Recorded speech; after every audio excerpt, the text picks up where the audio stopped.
Hey everybody, welcome to Drive Thru Review 629. Today we're going to talk about Blitz Bowl. Now this is a new game from Games Workshop, and it might look like Blood Bowl, and it is kind of like Blood Bowl. If I had to be very circumspect and maybe a little bit trite, I would say it's Blood Bowl light, but it's got some interesting things going on. It's a two-player sort of fantasy football game, not like fantasy football in reality, but fantasy humans versus orcs kind of thing. It is a much quicker playing game than Blood Bowl. It'll take you about, I played it a few times now. Probably take you a half hour to 45 minutes once you get the game in. Probably locking in at the half hour mark, to be honest. So it's very quick playing. It's got some interesting new mechanics, carries over some stuff from the original Blood Bowl. And let's just jump in and take a look, and then I'll come back and tell you what I think. Okay, I've got the board kind of set up here. Both teams are deployed. You can see the orc models here in red. There's their thrower. And then let's take a look at the human thrower here. You can see him there. Now, these models are not glued together. I did have to clip them out with a little sprue cutter there, but I didn't have to glue them. I think I might glue them. But you definitely do not have to glue them, and they do push together very nicely. This is kind of the push to fit that I've come to expect out of Games Workshop. I know I kind of slagged on Soul Wars box a little bit, but this is just like the old Blood Bowl ones from a year or two ago, and they work very well. These are actually, I think, the exact same models per se, not the exact same sprue because there's not as many characters here. There's only 6 per side in this game. And then up here you can see the score track with these markers there. You're familiar with those if you've played the other Blood Bowl game. And then whenever you get 10 or 20 points there, you're going to put your little coin on there and then just kind of loop your score marker around. Now you also do get some custom dice for each of the teams, which is pretty cool.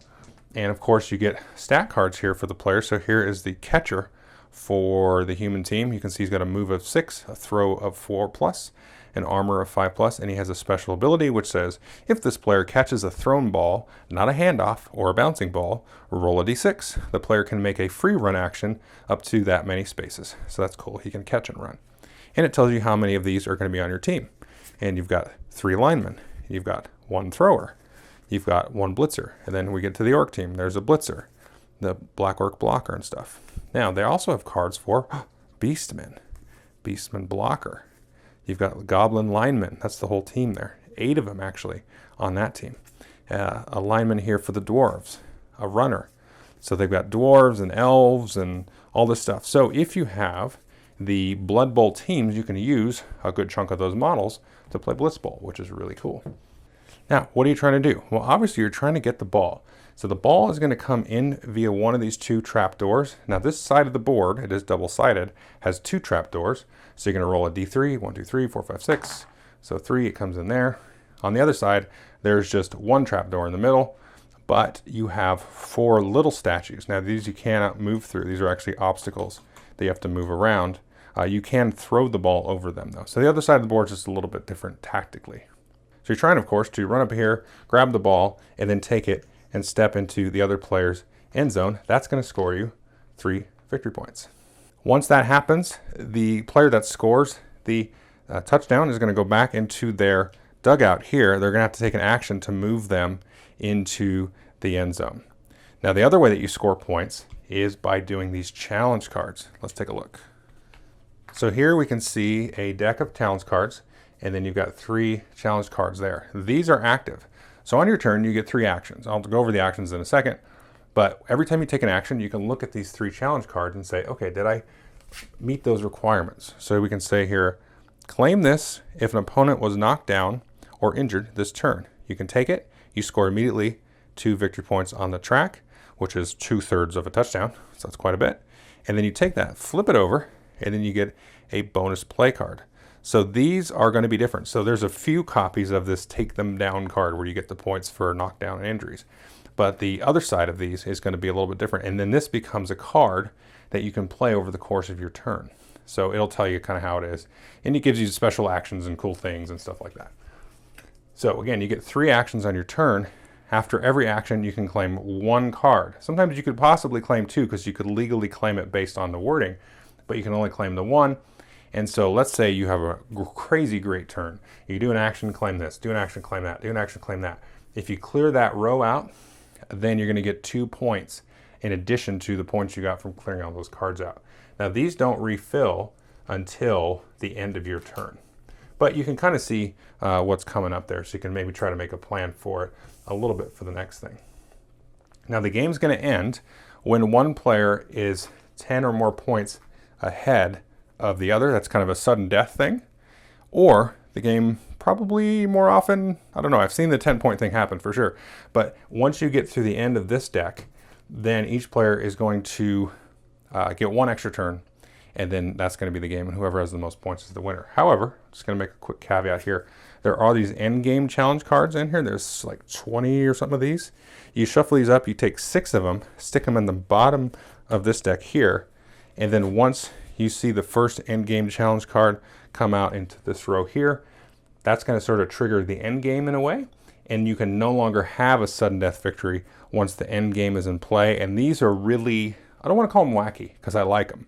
They make sense. They're very like desperate, and they're dramatic. So these cards are going to be really cool. And then basically you play through the end of those, similar to you had it, and everybody takes a turn. But they're going to be really kind of very dramatic, like I said. So what are the actions that you can do on your turn? So on your player dugout here is a quick reference, and there's also a nice reference here on the back of the rule book. And the game is not super complicated, so I think there was a little bit of referring to the rule book, but I won't need to refer to it anymore, especially with this and then the back of the book there. So an open player, a marked player, and a prone player, and a dugout player. So open player, what's that? So that's just a guy there who doesn't have anybody around him adjacent. Now he would be a marked player. Let's just tick up a bit there. If somebody was adjacent to them, and diagonal counts as adjacent. So in this case, both players are marked because he's marking him, he's marking him. Now a prone player is somebody that is knocked down, and then a dugout player obviously is somebody who is in the dugout. So these tells you very easily what actions you can do. So if you're open, you got nobody around you, then you can run, and run is simply moving squares up to your move value. So this guy's going to move 5, I believe. So you can go 1, 2, 3, 4, 5. You can move diagonal and so on. You can mark. That means when you mark, you move 2 spaces, and you have to end adjacent to a player. Now, if you run, you can't end adjacent to a player. So I can't say I'm going to run and go 1, 2, 3. I can't do that. I have to go around him and make my way around him. So you can't ever touch a player. But when you mark, you move at most 2 spaces, and then you have to end adjacent. Now when you throw, let's zoom out a bit. And let's say here's the thrower. Let's get the catcher over here. And he's going to make a throw. So he's going to do a quick toss there. Now it's worth noting when you do a throw action, if he is adjacent, it's just a handoff. It automatically succeeds. So this guy would have the ball on his little base there. And then I would just move it over to his base like that. Whoops. So that counts as a throw. Typically though, you're going to get some bonus points from these challenge cards for doing a successful real throw that doesn't count as a handoff. So you're going to take this, you can see the little curve there, put that over the base there. You can see since short range or long range, he is going to be obscured if there's somebody in the way, if you cross over that, or even cross over one of these statues. So what happens is you get a straight throw. You're going to let's look at the thrower. If he's got an unimpeded short throw, he just needs a 3+. If he's in long range, he needs a 4+. You're going to add 1 to that. If he's also impeded or there's some obstruction, you're going to add another one, so he'll need a 5+. So you just roll a d6 and then see if you can make it. If you fail, you're going to roll a d8, and then it's going to bounce based on your target in the direction indicated there. So you just roll a d8 to see which sort of place it's going to bounce. If you roll a 1, then you're going to roll a d8 from the position of the thrower. Basically, he fumbles the ball and just kind of drops it around himself. Now let's talk about block. So a marked player, basically he's encountering him, can do a block.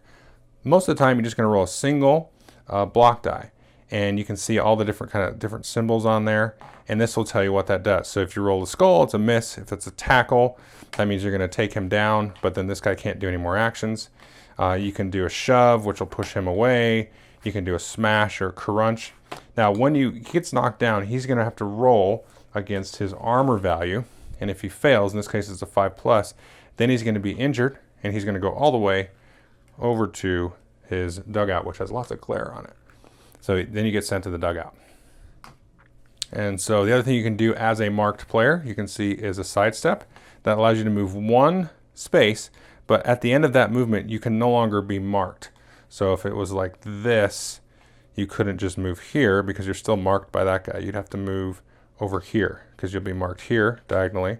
So anyway, that's a sidestep. You can move one spot away. That's an action. Now, a prone player here simply just stands up.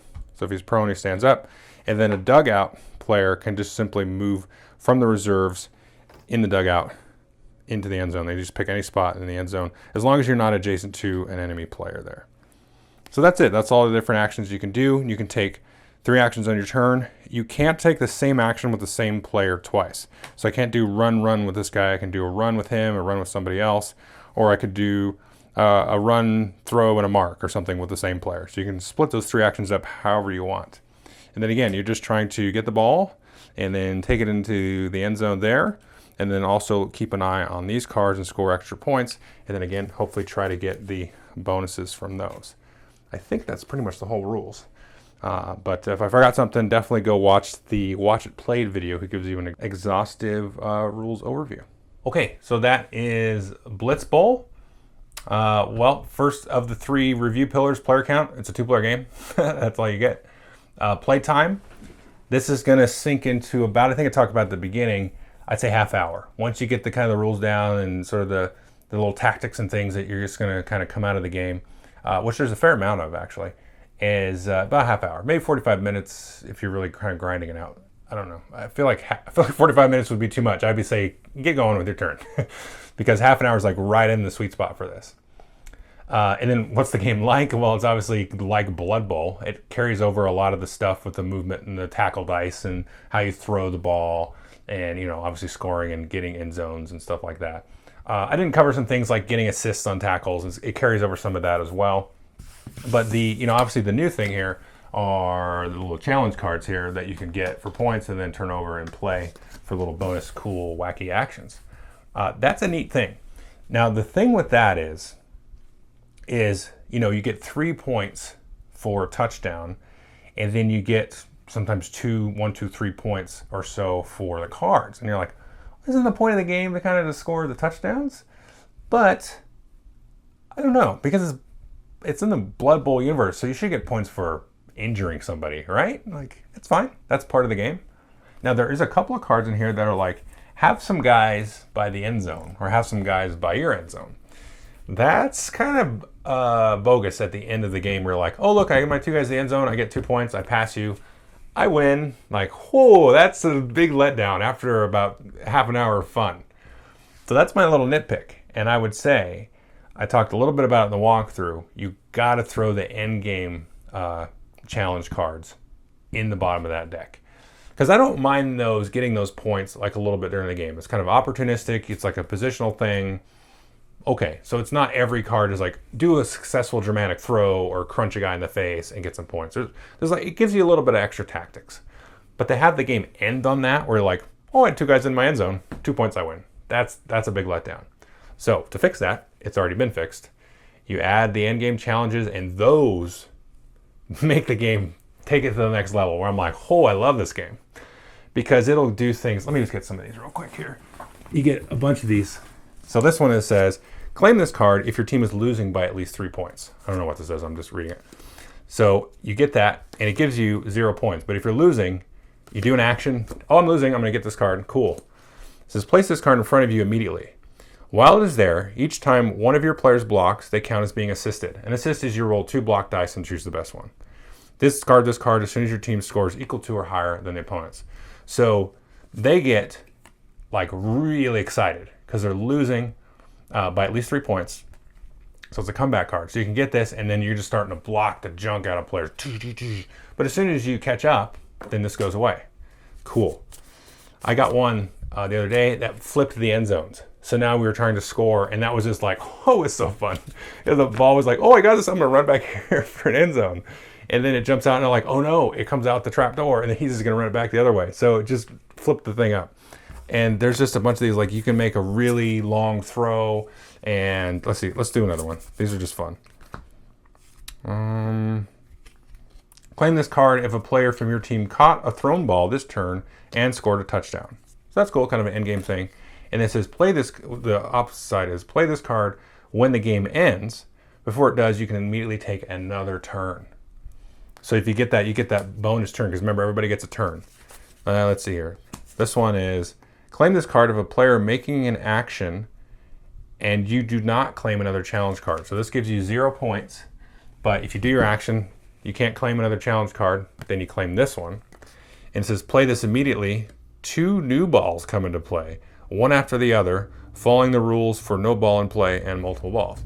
That can be a lot of fun. And I didn't explain the rules. If you get 2 balls in play, then like the balls will knock each other around and stuff like that. But there's just a lot of fun stuff. So the cool thing is, you might say, oh, that's a bunch of wacky random stuff. But it's like, no, at the end of a sporting event, it's just the big Hail Mary pass. And it's just like 6 of them at the end of the game that are just going to really make the game super, super fun. So that just kind of, that whole concept, the challenge cards and the Endgame Challenges, just elevates it to the next level. And I love that looking through some of the cards that I showed in the walkthrough, they already support all of the existing Blood Bowl teams. I think all of the existing ones. I haven't kept up that much with Blood Bowl. But so if you have Blood Bowl, this is like a no-brainer. I mean, this is like you play this as a warm-up game. You play this with, you don't have time. You don't have the 2 hours or whatever it can take to play Blood Bowl. And you can play this. You've already got all the models. They've got all the stats and everything. And I did look through them, and I would say most of the teams are like drastically different in the different special abilities that they can do, like enough. The elf team seems like kind of like the human team a little bit, but like the goblin team and the dwarf team and stuff like that, they had some very, indicative abilities that you'd expect dwarves and goblins and things to have like that.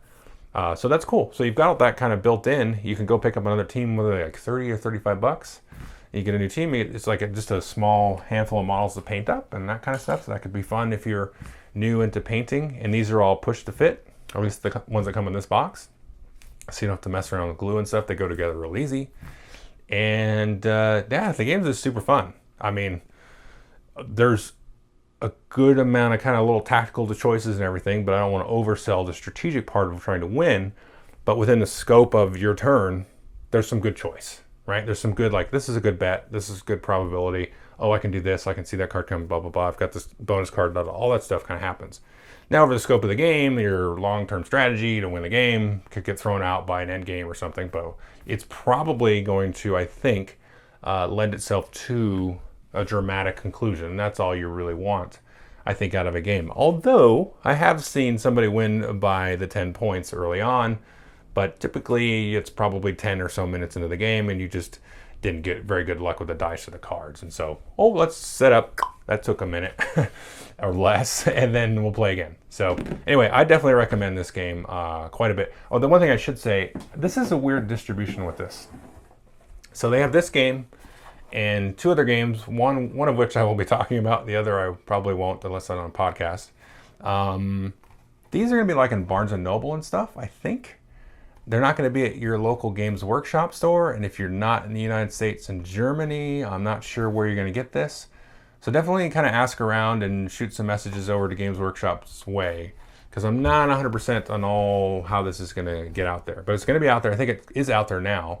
But it's not through their normal sort of distribution channel. I've been meaning to go ask my local store where I play Warhammer and say, are you guys getting this? Because I think you guys would love this. And but I'm not sure. I forgot to ask last time I was there. I know like Games Workshop proper stores are not getting it, but I don't know. It's weird. So, but I think they're trying to get into Target and Barnes and Noble and GameStops and stuff like that for this kind of stuff. Yeah, so this is cool though. I mean, go ask around and try to find it. Look on Amazon or Target.com or whatever, and try to get it because it's really fun. Okay, thanks.